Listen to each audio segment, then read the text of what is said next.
When illustrated with extreme examples, most of us have always been willing to accept the fact of a close relationship between body chemistry and hair. This is especially true if the connotations are negative or even worse, horrific. From pulp fiction to masterpiece literature, this culture is replete with real or apocryphal examples of victims whose hair turns white with shock, poor wretches whose hair falls out overnight from worry. Nobody got no business worrying that much. I don't care if your life is not in the state that you want it to be in. Worrying is not going to help.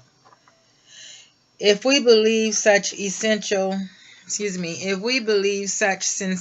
events to be even remotely possible, and relate this to our knowledge that hair is as much part of our body as, say, the heart, then we should have no trouble at all in being aware that hair is strongly affected by the disposition of the mind and the body, and that it will reflect any vital change.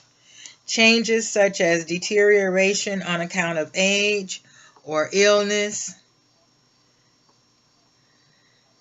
will produce correspondingly drastic alterations in the very structure of the hair, not simply its external appearance. Happily, the converse is equally true. By keeping your mind and body well, you can withstand almost all the problems that the hair is heir to. And your hair will benefit every bit as much from the good you do for yourself internally as from any treatment applied externally to the hair itself.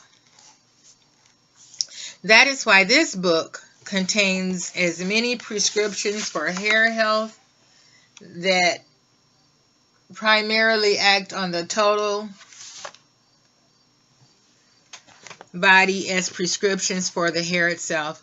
For instance, since hair is part of the skin and skin consists of sweat glands and blood vessels, it follows that a vigorous scalp massage on a regular basis is virtually essential for every black woman who cares about her hair. That is why Chapter 12 contains detailed instructions for this type of massage. If we stimulate the dermis and arouse the ducts and glands that literally feed the hair becomes well nourished, fortified, and resilient.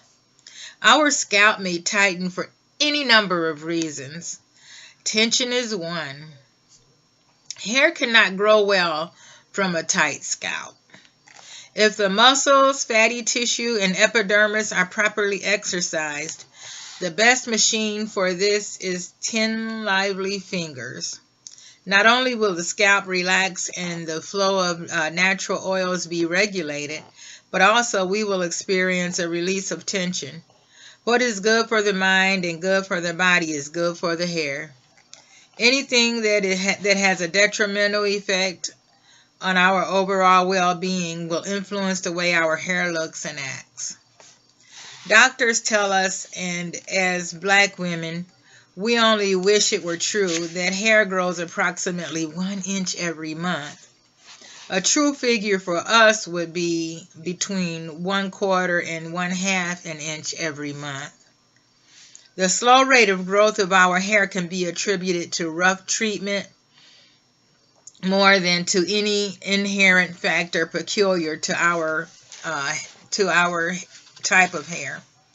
As the hair grows beyond the surface of the skin, the air causes it to oxidize and it hardens to form keratin, the basic fiber protein of which our hair and nails consist.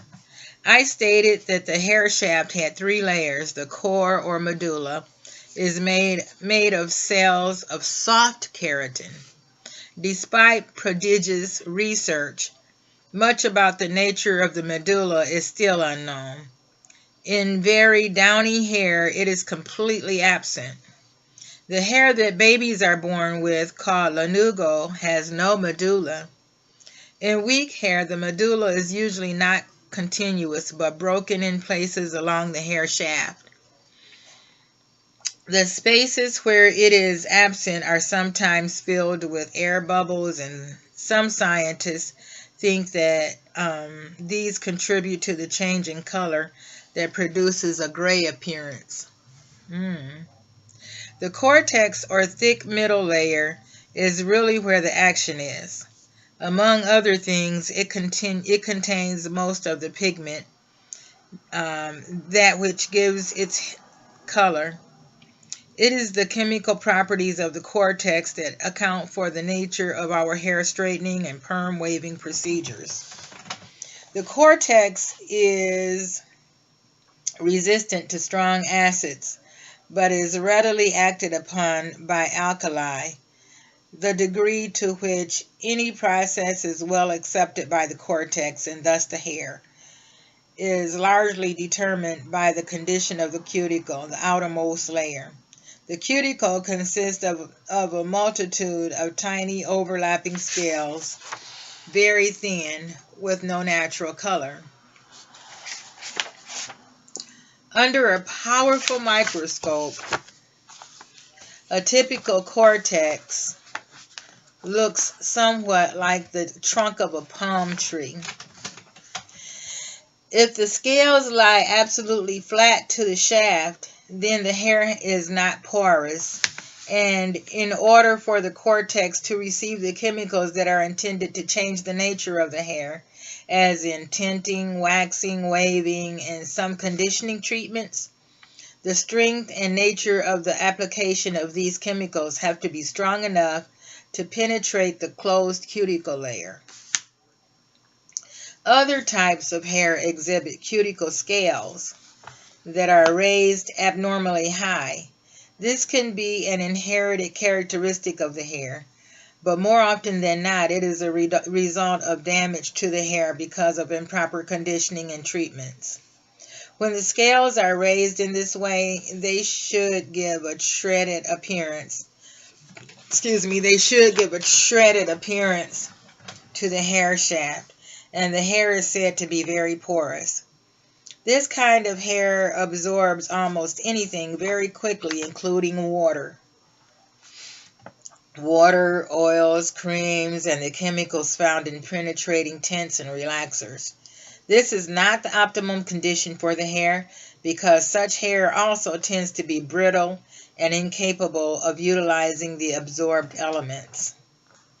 Unless conditioning is very gentle, the hair simply continues to deteriorate, or else it will break. Hair that has been made overporous as a result of damage is best left alone to grow out. Ideally, the cuticle scales should lie along the hair shaft in a semi-raised configuration, one that allows sufficient penetration and at the same time retains suppleness and strength required for styling. Black hair is unique. Now we come to the characteristics that set our hair apart from that of all other races. Everyone is well aware of the superficial differences, those that are most apparent to the eye and to the touch. Accounting for these are structural properties with which we could be acquainted if we are to care properly for our hair. At the root, we find that the follicle is curved and the shaft emerges from the skin in a perpendicular direction, like this.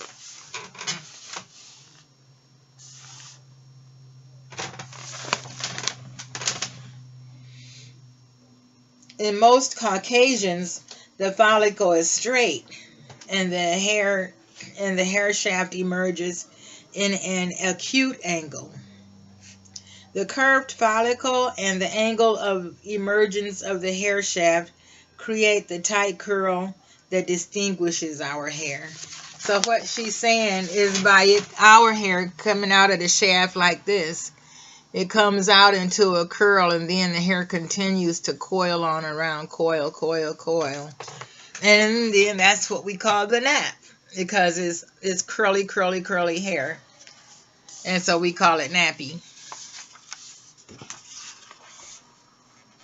The shaft itself tends to be flat, whereas Caucasian hair shaft is round, and the Oriental is oblong.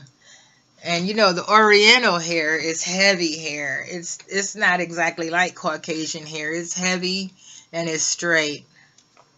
And when I was in cosmetology school and I cut Oriental hair, man, I needed to get some new scissors when I finished cutting it because it was kind of difficult. Maybe I just had cheap scissors in school. But yeah, their hair is it was quite thick and straight, heavy, and flat. Oh, it says that in here. The shaft itself tends to be flat, whereas Caucasian hair shaft is round and the Oriental is oblong. Another trait that we alone have is that our hair shaft is not always of uniform thickness. The diameter varies. This creates a tendency on the part of the cuticle scales to heap in larger quantities at some points along the shaft than at others. The narrow points protected by fewer cuticle scales are weak, and this is why no matter how thick or strong or tough any particular head of hair appears, all of us can break our hair very easily by something as seemingly innocuous as constant vigorous brushing. It also has been suggested that the naturally tight curl of our hair inhibits an even distribution of oil, natural oil. It's called sebum. And that is also, and that this also contributes to easy breakage. What is important for us to remember is that appearances are deceptive, and the very nature of our hair is such that it is relatively fragile. It has many positive properties that other types of hair lack, but this is one that should always be in our minds when we care for our hair. What actually makes our hair curl so tightly is the nature of the molecular links in what are called the chains of keratin protein in the cortex. Substances that come into contact with the hair, if they penetrate the cuticle layer, change the molecular structure of these links and thus change the shape of our hair. It is easy to understand this when thinking of the action of such substances as are applied to the hair. When the hair is being intentionally straightened with chemical relaxer, beyond this, however, we must be aware that a host of other elements can also change the molecular structure of the chains in our cortex. Water is one such element. Heat is another. And an excess of either, especially when the hair is vulnerable, is not going to improve the health of the hair shaft. And the adverse elements in the largely polluted air that surrounds us act on the hair, as do chemical additives included in apparently innocent bases that our hair touches. Examples of such are the chlorine disinfectant found in swimming pools and some of the fragrances added to the shampoos in order to increase their appeal. Less widely recognized are two more properties of our hair that are quite unique to our race, since these also influence the way in which our hair should be handled. Everyone ought to understand them. Firstly, hair streams, also known as whorls, are absent in our hair. These are natural hair partings that account for the fact that straight hair, when brushed, tends to part in one particular direction. Our hair grows in a completely uniform manner over the entire scalp. This latter fact is of interest since it contributes to the theory that our race is the highest form of evolution. The latest model, so to speak, natural hair partings, such as found in most of the members of the Caucasian race, are, in fact, relics of the animal state. The second property our hair possesses, which sets us apart from that of the rest of the world, is the preponderance of air bubbles within the hair shaft. This intense distribution causes our hair to diffuse and refract light in such a way that it appears to be matte rather than glossy. For generations, black women in this country have mistaken this matte appearance for dryness. By treating for dryness hair that may in fact be oily or normal, or a combination of the two, we have abused our hair. The truth is that relative dryness and oiliness are not conditions that can be usually perceived with the naked eye. Appearances are deceptive. At this stage, try to forget all that you have assumed to be true about your hair so that you can start from scratch.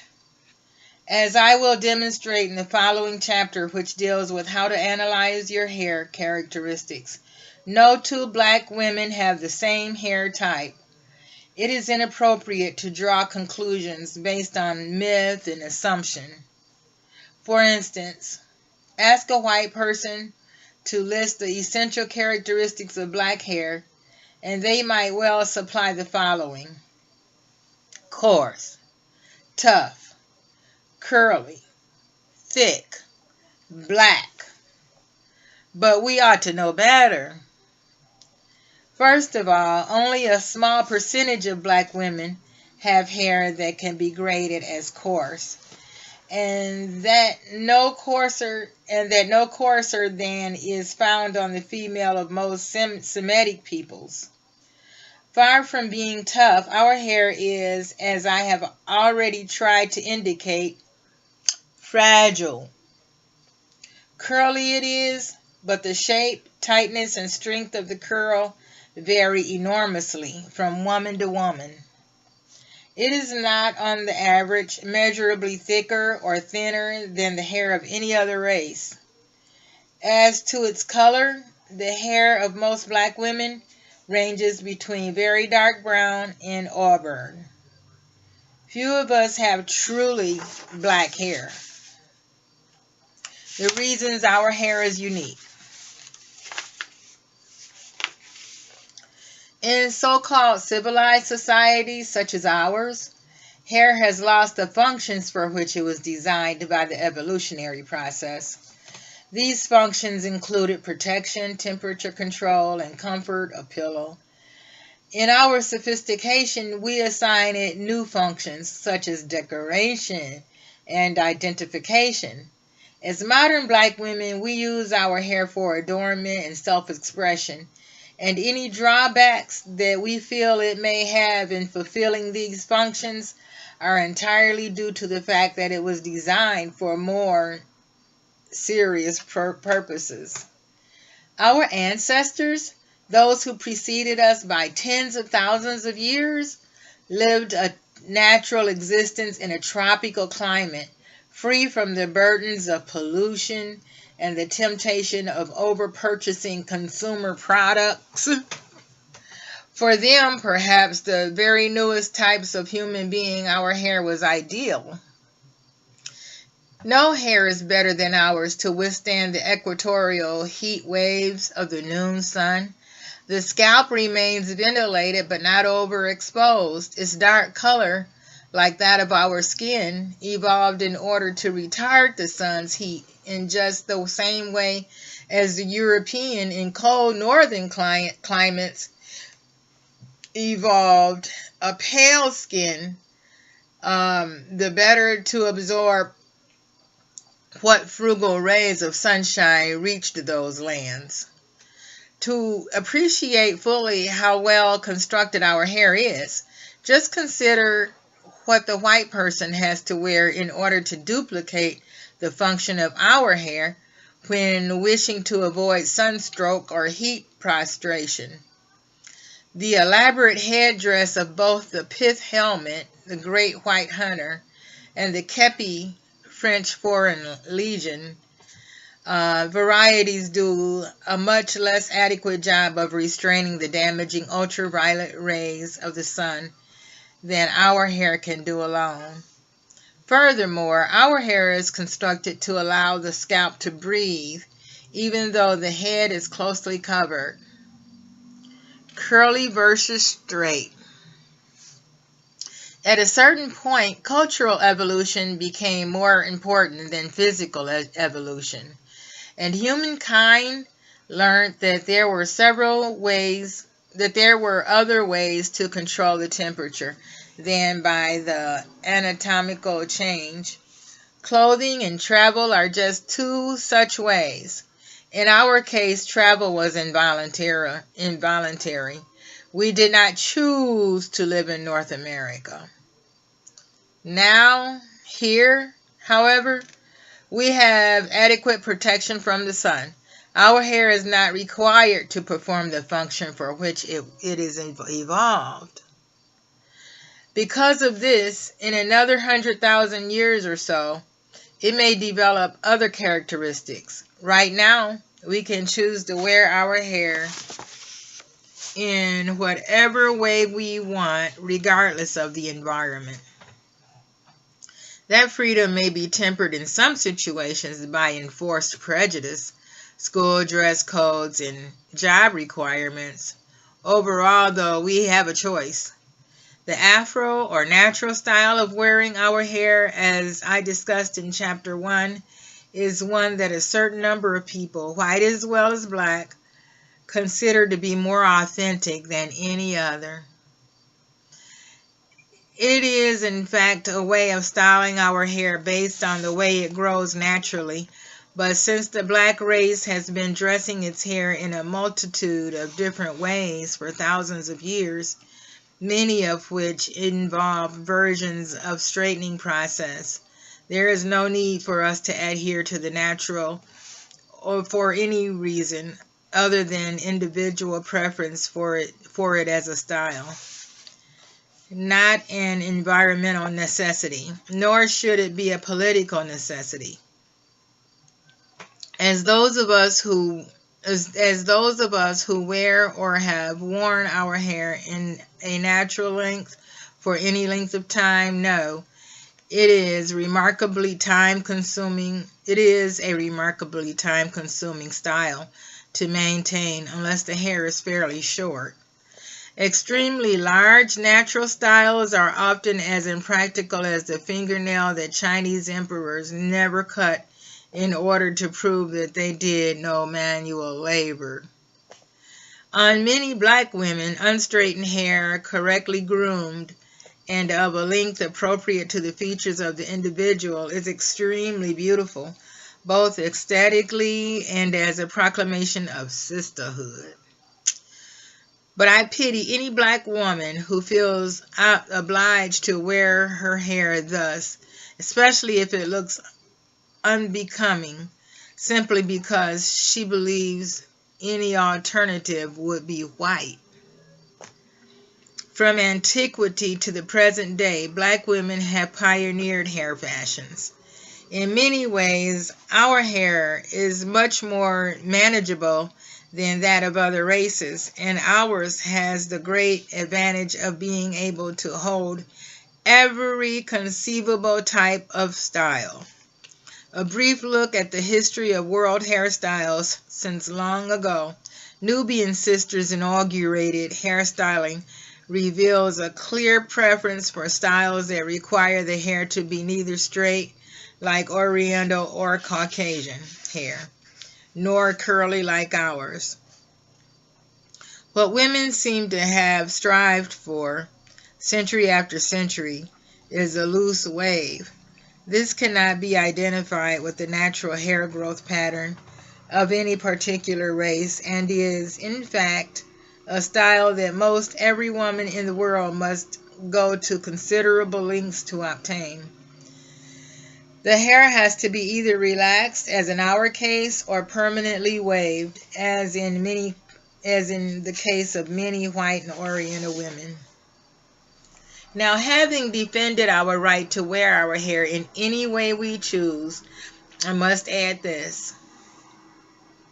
We often abuse and damage our hair by utilizing harsh treatments in the attempt to make it conform to particular styles that the particular individual's hair cannot really manage.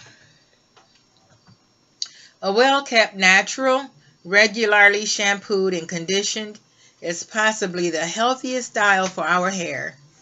Those of us with damaged hair should consider it a must until the hair is grown out.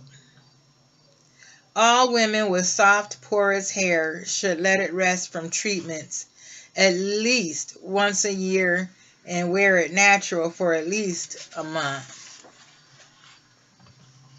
Black versus Caucasian.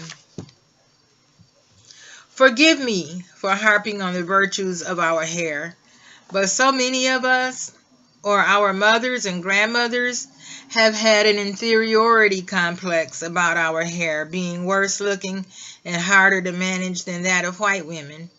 Not true. Few white women are totally happy with their hair, but we live in a culture where media images constantly extol the texture and colors of Caucasian hair as ideal. We require an extra measure of self-pride to offset the overwhelmingly preferential treatment that this society enacts toward the average white concept of beauty. In addition to this, we are to a degree the victims of a beauty product manufacturing industry that is still geared toward trying to make every woman approximate the standards and sensibilities of white beauty. Quite recently, most major companies have added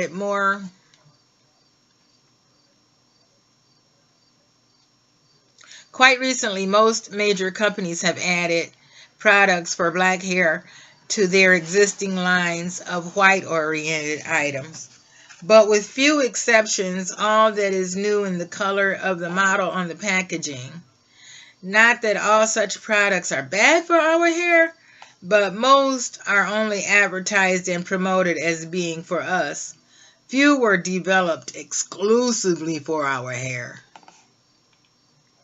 To correct the imbalance that still exists in the minds of many of us, to try to bring our own hair type,